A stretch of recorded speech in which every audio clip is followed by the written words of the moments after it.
kiddos, and welcome back to Story Corner. Today we're going to catch up with our friend Pippi. We are on chapter 6 and it is called Pippi Arranges a Picnic. Let's see what happens. We don't have any school today because we're having scrubbing vacation, said Tommy to Pippi. Scrubbing vacation? Well, I like that, said Pippi. Another injustice. Do I get any scrubbing vacation? Indeed I don't, though goodness knows I need one. Just look at the kitchen floor. But for that matter, she added, now I come to think of it, I can scrub without any vacation, and that's what I intend to do right now. Scrubbing vacation or no scrubbing vacation, I'd like to see somebody stop me. You two sit on the kitchen table out of the way. Tommy and Annika obediently climbed up on the kitchen table, and Mr. Nelson hopped up after them and went to sleep in Annika's lap. Pippi heated a big kettle of water and without more ado poured it out on the kitchen floor. She took off her big shoes and laid them neatly on the bread plate.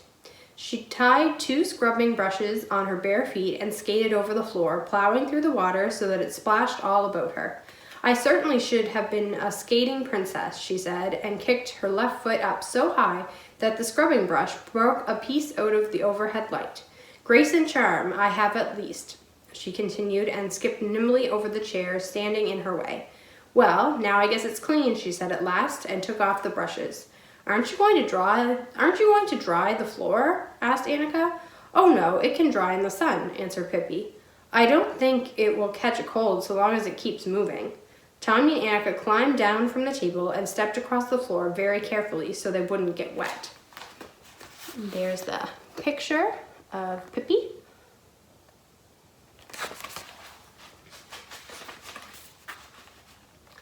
Out of doors, the sun shone in a clear blue sky. It was one of those radiant September days that made you feel like walking in the woods. Pippi had an idea. Let's take Mr. Nelson and go on a little picnic. Oh yes, let's, cried Tommy and Annika. Run home and ask your mother then, said Pippi, and I'll be getting the picnic basket ready. Tommy and Annika thought that was a good suggestion. They rushed home and were back again almost immediately, but Pippi was already waiting by the gate with Mr. Nelson on her shoulder, a walking stick in one hand and a big basket in the other. The children walked along the road a little way and then turned into a pasture where a pleasant path wound in and out among the thickness of the birch and the hazel. Presently they came to a gate on the other side of which was an even more beautiful pasture, but right in front of the gate stood a cow who looked as if nothing would persuade her to move. Annika yelled at her, and Tommy bravely went up and tried to push her out of the way, but she just stood there staring at the children with her big cow eyes. To put an end to the matter, Pippi set down her basket and lifted the cow out of the way. The cow, looking very silly, lumbered off into the hazel bushes. How can cows be so bull-headed, said Pippi, and jumped over the gate. What a lovely, lovely wood, cried Annika in delight as she climbed up on all the stones she could see. Tommy had brought along a dagger Pippi had given him, and with it he cut walking sticks for Annika and for himself. He cut his thumb a little too, but that didn't matter. Maybe we ought to pick some mushrooms, said Pippi, and she broke off a pretty rosy one. I wonder if it's possible to eat it, she continued. At any rate, it isn't possible to drink it, that much I know.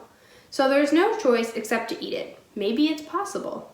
She took a big bite and swallowed it. It was possible, she announced, delighted. Yes, sirree. Well, certainly stew the rest of this sometime, she said, and threw high over the treetops. What have you got in your basket? Asked Annika. Is it something good? I wouldn't tell you for $1,000, said Pippi. First, we must find a good picnic spot. The children eagerly began to look for such a place. Annika found a large flat stone that she thought was satisfactory, but it was covered with red ants. I don't want to sit with them, said Pippi, because I'm not acquainted with them. And besides, they bite, said Tommy. Do they? Said Pippi. Bite back then. Then Tommy found a little clearing among the hazel bushes, and he thought that it would be a good place. Oh no, that's not sunny enough for my freckles, said Pippi, and I do think freckles are so attractive. Farther on they came to a hill that was easy to climb. On one side of the hill was a nice sunny rock, just like a little balcony, and there they sat down. Now shut your eyes while I set the table, said Pippi. Tommy and Annika squeezed their eyes as tightly shut as possible. They heard Pippi opening the basket and rattling paper. 1, 2, 3, 19. "Now you may look," said Pippi at last. They looked, and they squealed with delight when they saw all the good things Pippi had spread on the bare rock. There were good sandwiches with meatballs and ham, a whole pile of sugar pancakes, several little brown sausages, and 3 pineapple puddings, for you see Pippi had learned cooking from the cook on her father's ship. "Aren't scrubbing vacations grand?" said Tommy with his mouth full of pancakes. "We ought to have them every day." "No, indeed, I'm not that anxious to scrub," said Pippi. "It's fun, to be sure, but not every day. That would be too tiresome." At last the children were so full that they could hardly move, and they sat still in the sunshine and just enjoyed it. "I wonder if it's hard to fly," said Pippi, and looked dreamingly over the edge of the rock. The rock sloped down very steeply below them, and it was a long way down to the ground. "Down, at least, one ought to be able to learn to fly," she continued. "It must be harder to fly up, but you could begin with the easiest way. I do think I'll try." "No, Pippi," cried both Tommy and Annika. "Oh dear, Pippi, don't do that." But Pippi was already standing on the edge. "Fly, you foolish fly, fly," and the foolish fly flew, she said. And just as she said flew, she lifted her arms and took off into the air. In half a second, there was a thud. It was Pippi hitting the ground. Tommy and Annika lay on their stomachs and looked down at her, terrified. Pippi got up and brushed off her knees. "I forgot to flap," she said joyfully, "and I guess I had too many pancakes in my stomach." At that moment, the children noticed that Mr. Nelson had disappeared. He had evidently gone off on a little expedition of his own. They remembered that they had last seen him contentedly chewing the picnic basket to pieces, but during Pippi's flying experiment they had forgotten him, and now he was gone. Pippi was so angry that she threw her shoe into a big, deep pool of water. "You should never take monkeys with you anywhere," she said. "He should have been left at home to pick fleas off the horse. That would have served him right," she continued, wading out into the pool to get her shoe. The water reached up to her waist. "I might as well take advantage of this and wash my hair," said Pippi, and ducked her head under the water and kept it there so long that the water began to bubble. "There, now I have saved a visit to the hairdresser," she said contentedly when at last she came up for air. She stepped out of the pool and put on her shoe. Then they went off to hunt for Mr. Nelson.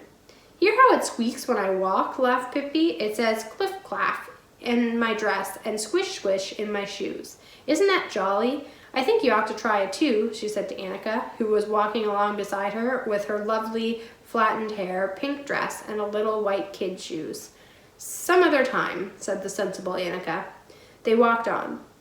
"Mr. Nelson certainly can be exasperating," said Pippi. "He's always doing things like this. Once, in Arabia, he ran away from me and took a position as a maidservant to an elderly widow.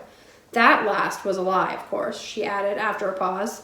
Tommy suggested that all 3 go in different directions to hunt. At first, Annika didn't want to, because she was a little afraid. But Tommy said, "You aren't a fraidy cat, are you?" And of course, Annika couldn't tolerate such an insult, so off they went. Tommy went through a field. Mr. Nelson he did not find, but he did find something else, a bull. Or, to be more exact, a bull found Tommy. And the bull did not like Tommy, for he was a very cross bull who was not at all fond of children. With his head down, he charged towards Tommy, bellowing fearfully.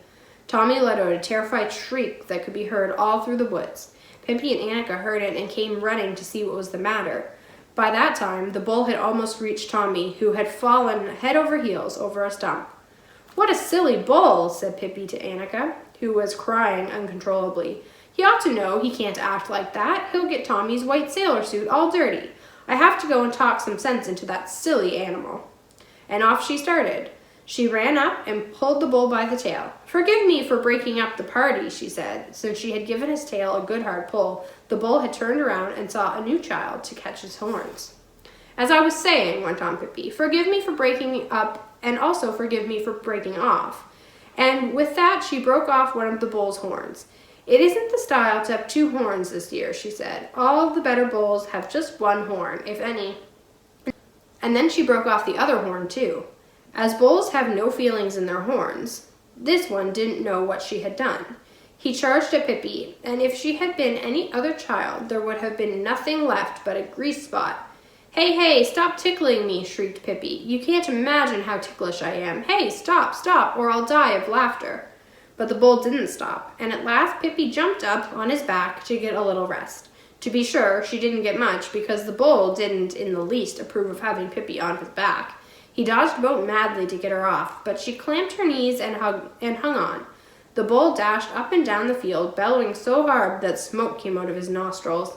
Pippi laughed and shrieked and waved at Tommy and Annika, who stood a little distance away, trembling like leaves. The bull whirled around and around, trying to throw off Pippi. "See me dancing with my little friend?" cried Pippi, and kept her seat. At last the bull was so tired that he laid down on the ground and wished that he had never seen such a thing as a child. He had never thought children amounted to much anyway. "Are you going to take a little nap now?" asked Pippi politely. "Then I won't disturb you." She got off his back and went over to Tommy and Annika. Tommy had cried a little. He had a cut on his arm, but Annika had bandaged it with her handkerchief so that it no longer hurt. "Oh, Pippi," cried Annika excitedly. "Shh," whispered Pippi. "Don't wake the bull. He's sleeping. If we wake him, he'll be fussy."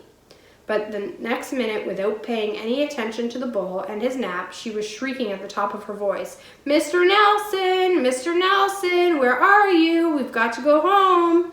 And believe it or not, there sat Mr. Nelson, up in the pine tree, sucking his tail and looking very lonely. It wasn't much fun for a little monkey to be left all alone in the woods. He skipped down from the pine and up onto Pippi's shoulder, waving his little straw hat as he always did when he was very happy.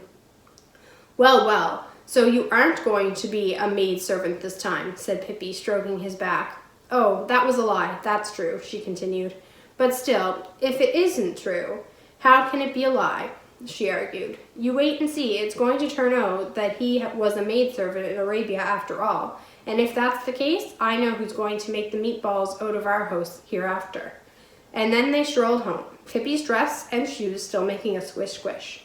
Tommy and Annika thought they had a wonderful day in spite of the bull, and they sang a song they had learned at school. It was really a summer song, but they thought it fitted very well, even if it was now nearly autumn. Pippi sang too, but with the slightly different words. And that is the end of Chapter 6. Chapter 7 is called Pippi Goes to the Circus, and it's one of my favorite chapters, so tune in next time. We'll see you later. Bye.